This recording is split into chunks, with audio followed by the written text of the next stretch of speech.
Почитувани, од денес во Комората донесовме одлука да го промениме форматот на обраќањата на Комората кон македонската јавност и кон граѓаните кои со внимание го следат сето она што во изминатиот период се случува на државата, особено во економската сфера. Од денес сакаме полека да изградиме директен линк со средствата за јавно информирање и кон целокупната македонска јавност, со цел непосредно, директно да размениме ставови, мислења, дилеми, дури евентуални предлози за тоа што во моментов и се случува на македонската економија и што е она што треба да го направиме за да Македонија се насочи во вистински правец, за да може да ги намали последиците од кризата која неминовно постои во државата веќе 2 месеца.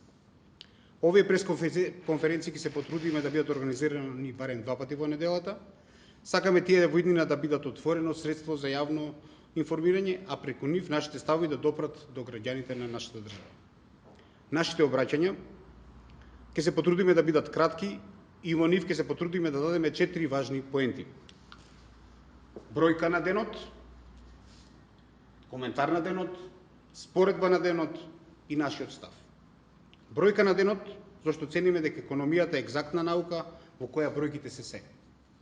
Коментар на денот, зашто цениме дека некои коментари, добри или лоши, мора да бидат апострофирани и забележани, за да не биде после дека некој не ги кажа.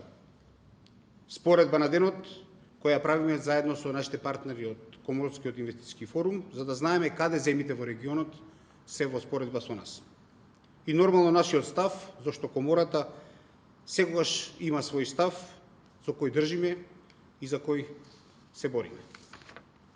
Па да почнеме. Податоците од нашите истражувања говорат дека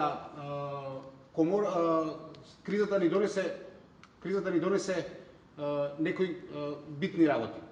Имаме проблем дека 26% од компаниите имаат прекин на достава на суровините, 18% немаат залихи за производство, фрапантни 58%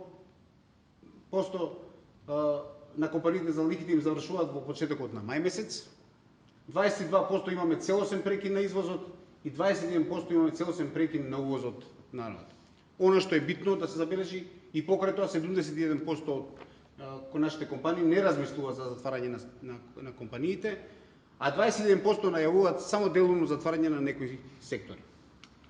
Па би сакал да потенцираме, битно да кажеме дека 71% од нашите членки и покрај сите горе наведени проблеми не најавуваат затварање на своите компании. Зашто ова битно ќе видите подоцна кога ќе направиме споредбата. Она што е битно е дека сакаме да го пренесеме коментарот на нашиот председател Лазевски, кој во една пригода кажа дека на Македонија и престои навистина тежок период, во кој ќе имаме проблеми со ликвидноста, кои веќе ќе се појават во мај месец, и ќе имаме проблеми со извозот, кој ќе се појави во јуни месец. Да го запаметиме овој став, кој ни упатува дека проблемите со македонската економија што ни престојат се големи како планина. Сите наши согледувања говорат дека нашите членки во текот на месец мај има голема веројатност дека ќе се соочат со проблеми на ликвидност, во што значен удел може да има владата. И заради најавените прекини на испораките и нарачките, може да се случи драматично намалување на извозот на нашите компании, што е навистина сериозен проблем. Затоа мислам дека овие прашања се нешто на кое ќе се навраќаме и во текот на следните пресконференции и ќе ги подкрепуваме со наши дополнителни аналитички бројки. Она што сакам да ви кажам е споредбата на денот. Кога говоревме дека 71% од компаниите во Македонија не планираат да ги намалат своите капацитети и да ги затворат компаниите, се референциравме на она што ни се случува во регионот. Во април во земјата се регистрирани големи, ке речете 7.000 зголемување на бројот на невработени лица, кој е официјален податок добиен од Агенцијата за вработување на Македонија. Она што е битно дека сличен број има и на Косово. Соседна Србија заради интервенциите во нивната економија има малку помал број на намалување на вработените, околу 6.000 повеќе има невработени, додека една Албанија која и не беше толку притисната со кризата, има слични бројки како и ние со епидемијата, има фрапантни 61.000 ново невработени лица. Ова се огромни бројки и тоа укажува дека ова криза може да донесе драматично нарушување на економските токови. И на крајот бих сакал да го кажам нашиот став.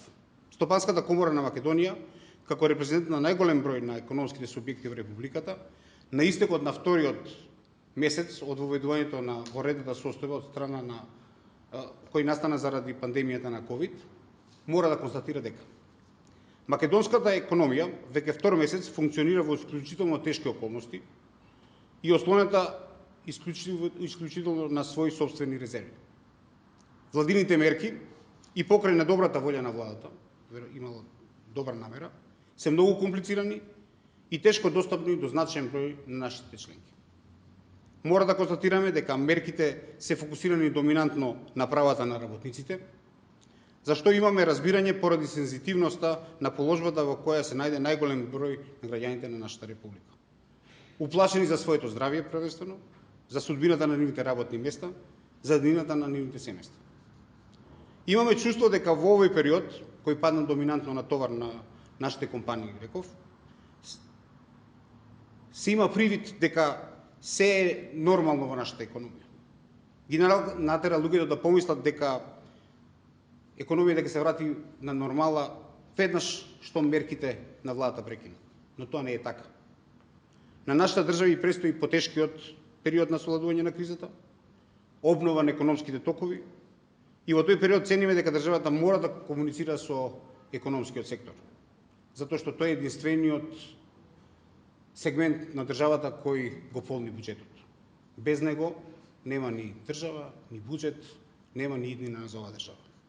И ако за овие теми не се постигне глобален консензус помеѓу носителите на политичките состојби во државата, и ако немаме единствено чувство дека на македонската економија треба да ја помогнеме да се врати во својата правобитна ситуација, тогаш на државата не и се престои ништо добро.